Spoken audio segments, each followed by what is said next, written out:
and I'd like to record a shortish video talking about a linguistic phenomenon that I find quite interesting, and I'd like to call it cross-linguistic meaning gaps, or cross-linguistic semantic gaps if you want to be more academic and use the big word. So it's happened to me as a student and lately as a teacher that sometimes a student will ask me, how do you say such and such thing, which is a Spanish word because I teach Spanish speakers, in English, and very often there will be no translation whatsoever. There will not be a word-for-word translation.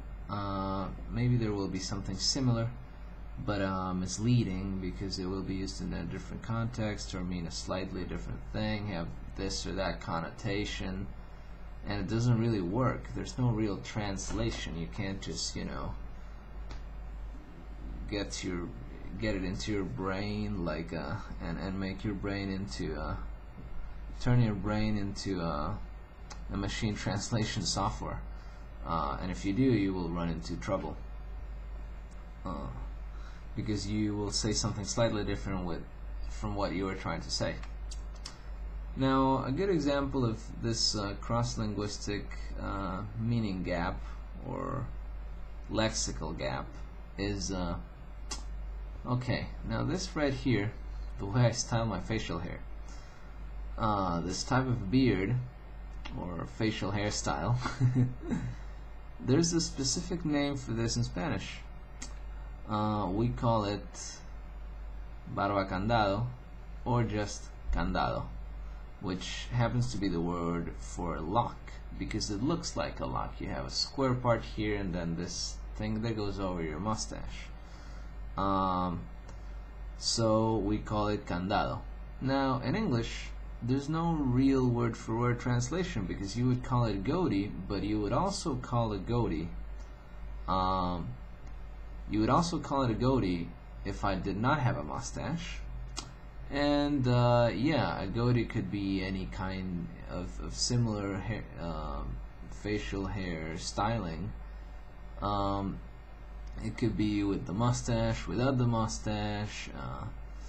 The goatee could be any shape. In Spanish, when you have a goatee, we call it chiva, which, well, that's another story. It means it means goat in the feminine. La chiva is because male goats have beards. Why is it in the feminine? Well, those of you who speak languages with noun gender know that sometimes there's no rhyme nor reason to gender.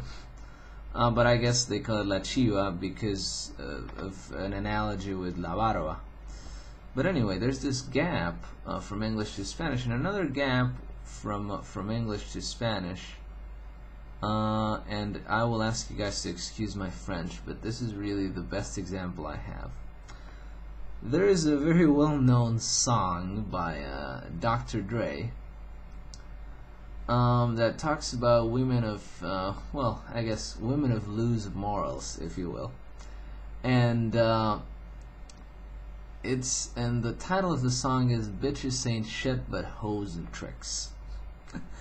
Now, whether you agree with the song or not, I think the song is either funny or totally misogynistic or both. Depends on how you look at it. There is no way to translate this into Spanish because Spanish just doesn't have that many words for women of loose or easy morals that carry the same kind of connotations, and there's just no way to translate this into Spanish.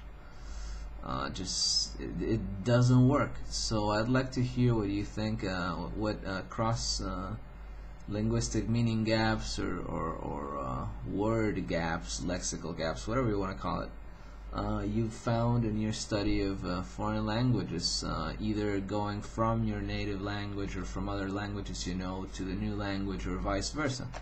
and I'd like to hear what you guys think, and I'd like to hear some examples. I'm sure there are some pretty funny ones out there. Funny, interesting, whatever works. So I look forward to your comments.